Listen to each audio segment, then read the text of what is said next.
En ce moment, tout le monde pose la même question à une IA. Qui va gagner la Coupe du Monde?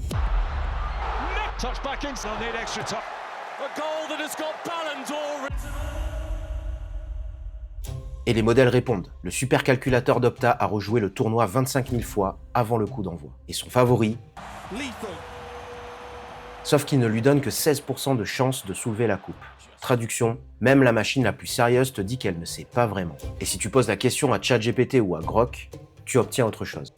Les IA ne sont pas d'accord entre elles, par contre, elles te répondent sans la moindre hésitation. Donc tu as deux façons de prédire qui s'opposent. Une qui doute et qui se trouve être la plus fiable, et une autre qui affiche une confiance totale, mais qui parfois se plante complètement. Cette contradiction pose une vraie question.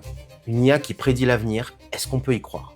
Parce que le foot, c'est juste la porte d'entrée. Derrière, il y a la météo, la bourse, ta santé, et à peu près tout ce qu'on nous promet que l'IA va anticiper à notre place. Alors j'ai voulu comprendre, et je te préviens, la réponse est plus intéressante qu'un simple oui ou non.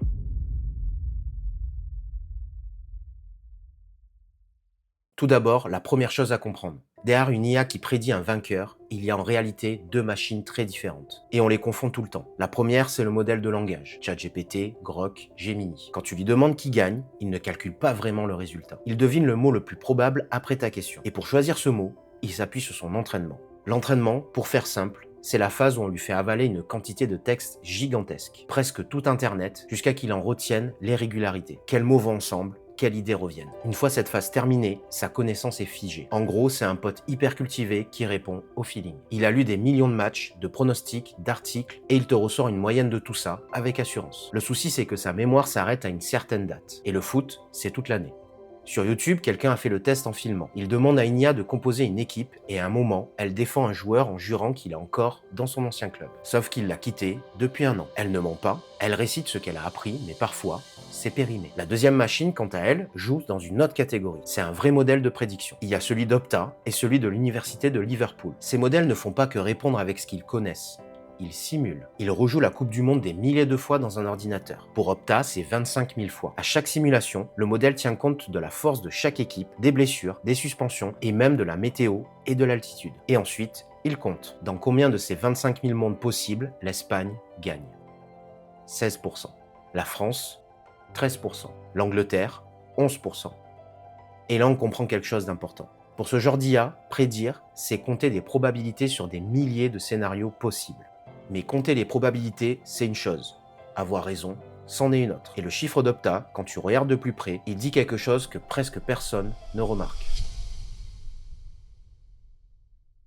Ce fameux 16%, ça veut dire que dans 84% des scénarios, c'est quelqu'un d'autre que l'Espagne qui gagne. Un ordinateur qui a rejoué la Coupe du Monde 25 000 fois donne quand même son grand favori perdant plus de 4 fois sur 5. Et il y a mieux, le modèle de l'université de Liverpool, tout aussi sérieux, voit aussi l'Espagne devant, mais à 26%.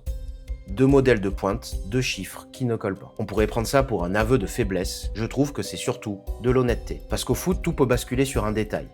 104 matchs, un poteau, un carton rouge, une frappe dans la lucarne à la 90e. Personne, ni humain, ni machine, ne peut enfermer ça dans une certitude.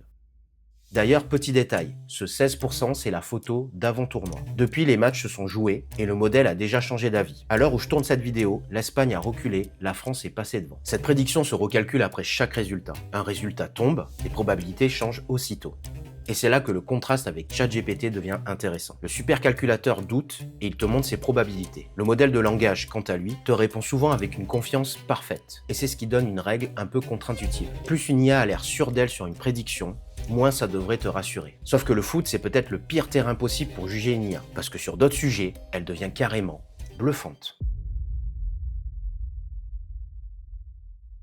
On va prendre la météo comme exemple. Fin 2024, DeepMind sort un modèle qui s'appelle GenCast. Sur des prévisions à 15 jours, il bat le meilleur système européen, celui utilisé par 35 pays dans 97% des cas. Et il gagne 12 heures d'anticipation sur la trajectoire des cyclones. 12 heures sur une tempête, ça sauve des vies. Un autre exemple encore plus fort.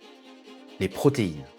Comprendre leur forme en 3D, c'était le casse-tête de la biologie depuis 50 ans. Un modèle de DeepMind, AlphaFold, en a prédit plus de 200 millions, la quasi-totalité du vivant connu. Ce résultat a valu le prix Nobel de chimie 2024 à ses créateurs. Donc oui, l'IA sait prédire, parfois mieux que nous. Mais à l'autre bout du spectre, il y a les séismes. Malgré des années de recherche, on ne sait toujours pas, en 2026, prédire un tremblement de terre plusieurs jours à l'avance. Et la bourse, c'est pareil. Quelques fonds tirent leur épingle du jeu, mais aucune IA ne prédit les marchés de façon fiable. Il suffit d'une pandémie ou d'une guerre pour que le modèle s'effondre. Et là, un motif apparaît.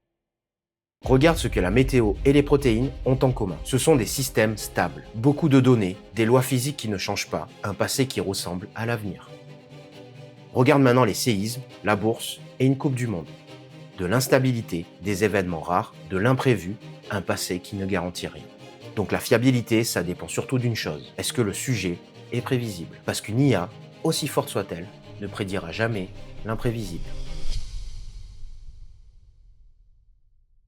Et l'imprévisible, justement, tu vas le croiser de très près. J'ai décidé d'être candidat à la présidence de la République. Je serai de nouveau candidate à l'élection présidentielle. J'ai le devoir d'être candidat à l'élection présidentielle.